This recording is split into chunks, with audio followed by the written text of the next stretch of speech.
Hey, it's W5HRO. Well, I did some more work on the transmitter. I tried a couple things. I want to see if I could get the plate current up on the 4400 tube. So what I did was, what I have is I have a screen regulation to try to keep her from like a clamp to keep her from going up too high.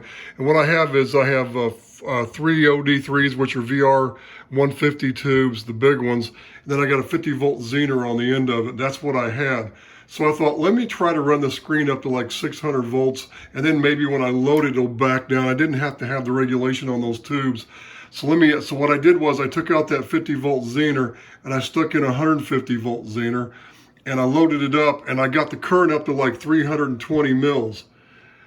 And I got the screen current down, but the plate current was up to like 320 mils or so, 310 mils. Whatever that first line is, it's 10, 20, 30, 40, yeah, that's 20, 40, yeah, it's 20. So I had it up to 320 mils, but then when I modulated, the power dropped way back. And it won't work like that. And I couldn't, you've got to back the screen current down. You got to adjust it to get it in the right spot. And what I found out is the way I'm doing this RF deck now with, the grid link resistor on the grid, and then the screen up at full voltage and, everything else, you have to adjust the load to get the screen current right. The screen current that's just the way it is. And I played around with it, but the 150 volt Zener wouldn't work. So what I did was I put a 62 volt Zener in there just to get it up a little bit higher than what it was, because I was having trouble getting it up to where it was staying at 500 volts. It was always just like a little below it when I had everything loaded up to where it was where it made the tube happy and everything. And it just didn't seem to be quite high enough, so I put a 62 volt Zener in there, and that seemed to have solved the problem. So now it's a lot better. But the rest of my issue is with this loading. I'm going to have to tailor these loading positions, because right now, to get this thing right, I've got the loading cap all the way backed off. And on this position, if I go this position, it's off, and if this position, it's off. So I'm going to have to tweak the loading cap values on this position here to where I can have this loading knob somewhere closer to where it's over here, like in the middle or something. So that's an easy fix. So anyway, but one thing I did is I finally got the fan going. I put the bottom. What had happened is last Friday night, I put the bottom cover on with the fan because I didn't want this tube to get too hot. And when I did that and I started transmitting, I was getting all kinds of arcing. And what had happened is I slightly damaged that 50 volt Zener that was in there. And it went intermittent on me, and sometimes the screen current would bounce up and down real high, just out of the blue, and it was causing problems.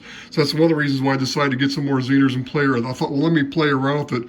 Let me see if I could raise up 600 volts and see what it will do, because the tube will take 600 volts, but it downwards modulates something terrible when I do that, so that won't work. But you can see I've got the fan in there. But what I did was, I had two screws that are holding it. They're clamped on the cable that goes to the AC line that goes to that fan. And I think one of the screws was too long, and that's where it was arcing. It was arcing where the screen connection is here. So I cut those screws off short, and I got them down flush with the nuts. And then I decided to go ahead and I put some rubber. I got on Amazon, I found some 16th inch sheets of rubber, and I just glued it to the whole bottom of that bottom panel. I just coated the whole thing with that rubber and let it dry overnight, and I put it on there. And that's just for, to make sure I have no arcing down to that bottom panel anywhere. And that seems to have solved the problem, that and cutting those screws off short. So that's been taken care of. So now I'm going to keep the tube nice and cool. Can you hear the fan? Hear that? Should be picking up the fan noise. So that's working now. So let's see, I'm on my antenna, and 12 mils of grid current, 30 mils of screen current, and I'm getting about 280 mils of plate current, and that's low. And for some reason, to make this screen in the right spot, that's what you have to do. This thing's supposed to be loaded at 330 mils, but it's not. It's never going to work that way. The way I put the grid link resistor on the control grid now, and the way I've redone this screen. But I do have slight regulation on that screen, and that was kind of my idea, to try to keep the impedance stable. So if you go back in there, you look, those regulator tubes light up during transmit like they are now. Let me go ahead. I probably should have showed you one more time. Let me pull, and I did put the back cover on this thing now, keep the dust out of it. Let me come over here and transmit. Hello, 1, 2, 1, 2. Let me show you what it does. Can you see the tubes? Where are they? They're up in there. Hello, hello, hello. They're not even lighting up. Why? Oh, you know why? Because I got the bottom cover on it. I forgot about that. This is W5HRO, and I'm on the air when I'm doing that. So anyway, I forgot you can't see them now because I have the bottom cover on that thing. Now, you might notice this light on this exciter has gone out on me. And I keep burning those light bulbs out. I've already gone through 2 of those. Lights are like 13 bucks a piece. And they're 130 volt AC lights. What I have is, I have that time delay board in there that when you power the transmitter up, turn on the main power switch down there, within about 20 seconds, that relay on that board kicks on and it throws the AC on that plate transformer that I'm using to power the whole exciter with, except for the filaments, of course. And it's connected to that light, so the AC goes on that light. And my line voltage here is extremely stable. Now, I think it probably may creep up to like 130 every now and then, but it's usually sitting around 120, 125. So I think sometimes I left it on that first day I had this thing going again. I finally put it back on the air. That was Thanksgiving night, I believe it was. Or was it the day before? I think it was Thanksgiving's when I left the whole thing on all day long, and I got on with night. And the next day I came in here and I turned it on and the light burned out. So it's the second bulb I've had in here.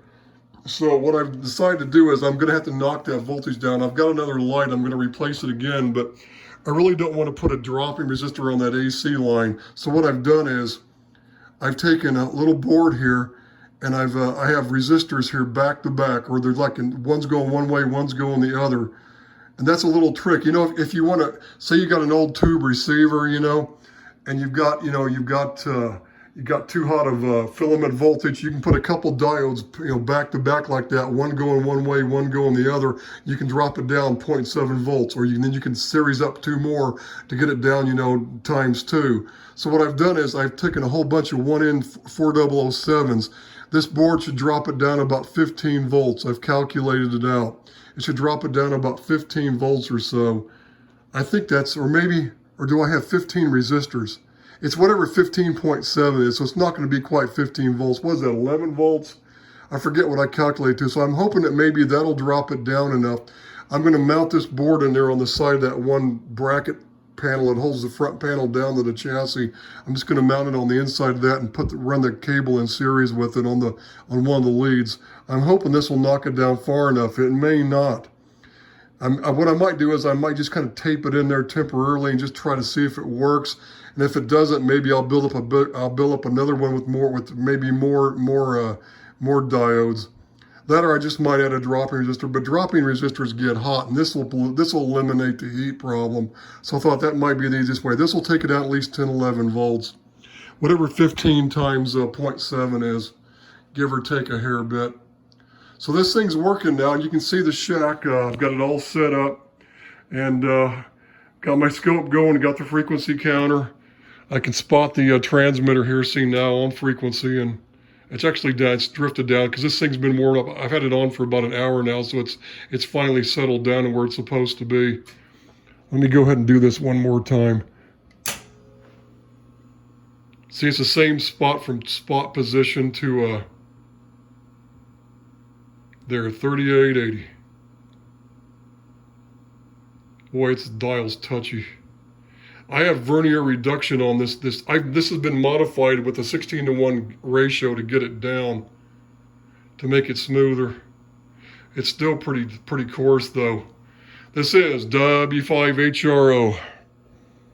What's it look like on the scope here? Yay, yay, yay, yay, yay. Now see, it's back down a little over 150%. Yay, changing that zener out, I was able to get the carrier level back up a little bit. Because when it had that problem, that my plate current was down really low, and the screen, when I set it in the right spot, I was getting about 200% modulation last weekend.